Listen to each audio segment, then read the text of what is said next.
Hello everyone, welcome to our YouTube channel MS coaching future. और आज के video में हम लोग सीखेंगे कि समीकरण जो दिया होता है और उसको गुणनखंड विधि से किस प्रकार से मूल निकालना है। आप लोग बहुत आसान प्रश्न पढ़े होंगे, लेकिन रूट वाला प्रश्न आप लोग नहीं पढ़े होंगे, और पढ़े भी होंगे तो आपको समझ में नहीं आया होगा। लेकिन ये प्रश्न जो आपके बोर्ड पर दिखाई दे रहा है, हर साल मैट्रिक बोर्ड परीक्षा में पूछे जाते हैं, और यह प्रश्न जो है बहुत ही महत्वपूर्ण है। और थोड़ा सा आप लोगों को हल करने में दिक्कत होता होगा, वो कैसे दिक्कत होगा तो हम लोग क्लियर करेंगे। तो यदि आप मेरे यूट्यूब चैनल पर नए हैं तो मेरे चैनल को सब्सक्राइब करके बेल आइकन को प्रेस कर दीजिए, ताकि आपको इस चैनल के माध्यम से मैट्रिक और इंटर एवं हर क्लास का आपको वीडियो प्राप्त हो जाएगा और पीडीएफ भी प्राप्त हो जाएगा, जिससे आपको बोर्ड परीक्षा में अच्छा अंक प्राप्त हो जाए। तो चलिए हम लोग इस मैथ को हल करते हैं। तो दिया हुआ है कि रूट में जो है 2x² है प्लस 7x है, और प्लस में क्या है तो 5√2 बराबर क्या है 0 है। हम लोग क्लियर करेंगे कि यहाँ हम लोग एसी फैक्टर के, अगर हम लोग गुणनखंड के विधि द्वारा हम लोग मूल निकालना चाहते हैं तो हमें यहाँ एसी फैक्टर कन्फर्म है कि लेना पड़ेगा। ठीक है, इसका मतलब है कि ए के जगह पे ए दिया है, बी के जगह पे यहाँ है और सी के जगह पे यहाँ है। एसी फैक्टर का मतलब है ए वाला मान में सी वाला मान को गुना करना है। तो ए वाला मान कितना है तो दिया हुआ है रूट में 2x², वही आपका सी वाला मान कितना है तो 5√2 है। कितना है 5√2 है। अब हम लोग गुना करते हैं तो 5 का 5 उतार देंगे और √2 से √2 में गुना करेंगे तो कितना हो जाएगा √4, और 4 के में 2 होता है, इसलिए हम लोग 2 गुना में लिखेंगे और क्या हो जाएगा x² के x²। इसका मतलब है हम लोग का जो एसी का मान है 5 दूनी 10, कितना आ गया 10x²। ठीक है, यह मैथ बनाने में बहुत सारे बच्चों को प्रॉब्लम हुआ था, जो कमेंट आया था सर इस मैथ को पढ़ा दीजिए। तो इसलिए हम इस मैथ को हल कर रहे हैं ताकि आप लोगों को कहीं से कोई प्रॉब्लम नहीं हो, क्योंकि यह जो चैनल है बिल्कुल मैट्रिक और इंटर बोर्ड परीक्षा की तैयारी करने के लिए ही बनाया गया, और बिल्कुल ऑनलाइन क्लास भी दिया जाता है, जो कि फ्री ही ऑनलाइन क्लास भी मिलता है। तो चलिए हम लोग इसको 2 पार्ट में करते हैं। तो 10 को 2 पार्ट में करेंगे ताकि हम लोग का 7x प्राप्त हो जाए। कितना प्राप्त हो जाए 7x प्राप्त हो जाए। तो हम लोग 10 को क्या करेंगे गुणनखंड कर लेंगे, तो एक जगह 2x और एक जगह कितना कर लेंगे 5x। कैसे गुणनखंड करना है तो 10 को गुणनखंड किए 2 × 5 = 10। ठीक है, अब हम लोग क्या किए, एक जगह 2 लिखे एक जगह 5 लिखे। अब देखना यही है कि x² का मतलब है x 2 बार है, तो एक बार इसके साथ x रखे, एक बार इसके साथ x रखे। ठीक है, इस तरह से हम लोग क्लियर कर लिए कि हम लोग का जो 2x और 5x जब जोड़ देते हैं तो दोनों का मान कितना हो जाएगा 7x हो जाएगा। तो यहाँ लिखेंगे कि रूट में 2x² और प्लस यहाँ लिखेंगे 2x और प्लस में लिखेंगे 5x और प्लस में क्या लिखेंगे 5√2 बराबर 0।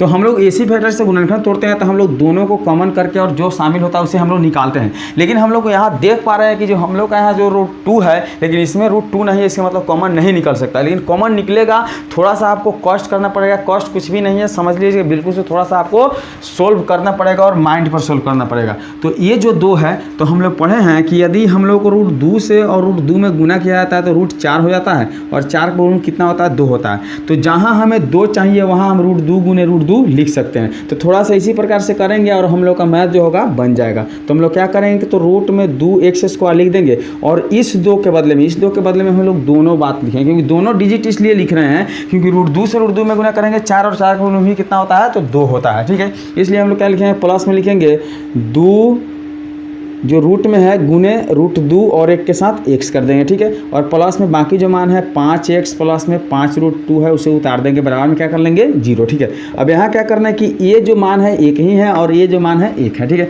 तो इन दोनों में से कॉमन निकालेंगे, फिर इन दोनों में से भी हम कॉमन निकालेंगे। तो हम लोग देख रहे हैं कि यहाँ √2 है, यहाँ √2 है, तो √2 को हम लोग क्या करेंगे बाहर कर लेंगे। इसमें भी x है, इसमें भी x है, तो x को हम लोग बाहर कर लेंगे। ठीक है, अब हम लोग देख पा रहे हैं कि यहाँ से हम लोग √2 को बाहर निकाले, और x² का मतलब है x 2 बार है, उसमें से एक x को हम लोग बाहर कर लिए, तो एक x हम लोग का यहाँ बच गया। प्लस है प्लस है प्लस हो गया, और यहाँ जो गुना में 2√2x है, तो यहाँ हम लोग को √2x को बाहर कर लेंगे तो कितना बच जाएगा √2 बच जाएगा, और बराबर में क्या हो गया प्लस यहाँ लिख लेंगे।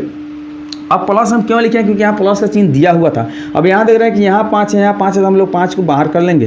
5 जैसे बाहर होगा यहाँ x बच जाएगा, प्लस प्लस क्या है प्लस। अब 5 यहाँ भी बाहर होगा तो क्या हो जाएगा √2, और बराबर में क्या हो जाएगा 0। ठीक है, यदि हम लोग का एसी फैक्टर का गुणनखंड सही है तो आप लोग बिल्कुल नोटिस कीजिएगा कि जो कोष्ठ का मान होता है बिल्कुल इक्वल होता है, बराबर होता है। तो समझिए कि एसी फैक्टर का गुणनखंड जो है हम लोग का सही है, मैथ हम लोग का गलत नहीं है। ठीक है, तो हम लोग क्या करेंगे जो कोष्ठ में मान दिया रहता है उसको हम लोग बाहर लिख लेते हैं, इसलिए x + √2 को बाहर लिखेंगे। हम लोग का बच गया कितना, तो बचा रूट में 2x और प्लस में कितना बचा 5, और बराबर में क्या हो गया 0। अब यह जो 0 है दोनों के बराबर होता है, तो हम लोग लिखेंगे इसलिए एक बार x + √2 बराबर कर लेंगे 0, और एक बार क्या कर लेंगे तो √2x + 5 बराबर कर लेंगे 0। ठीक है, यहाँ x को जैसे फ्री करेंगे तो दाहिने में जाकर माइनस में √2 हो जाएगा, और वहीं यहाँ √2x है बराबर में कर लेंगे तो प्लस वाला दाहिने में जाकर माइनस में 5, और x को फ्री करेंगे तो -5 के बटा में √2 हो जाएगा, और यहाँ x का जो वैल्यू कितना निकला है √2। तो इस प्रकार के हम लोग का शून्यक जो हुआ तो लिखेंगे अतः गुणनखंड का जो मूल आया, मूल या शून्य बिल्कुल इसी प्रकार से निकालता है। तो मूल x जो आया कितना आ गया, तो माइनस में √2 आ गया और कॉमा आ गया -5 और बाटा में √2। इस प्रकार से आप लोग गुणनखंड विधि द्वारा मूल निकाल सकते हैं। कोष्ठ वाला मान हो या रूट वाला मान हो या पॉइंट वाला, दशमलव वाला हो, किसी भी तरह का मान हो तो आप क्लियर निकाल सकते हैं। आपको कहीं से कोई प्रॉब्लम हुआ है तो कमेंट करके बताइए। अगर वीडियो आपको अच्छा लगा है तो एक लाइक करके शेयर कर दीजिए और चैनल को सब्सक्राइब नहीं किया तो सब्सक्राइब कर दीजिए। चलिए मिलते हैं अगले वीडियो में, तब तक के लिए बाय।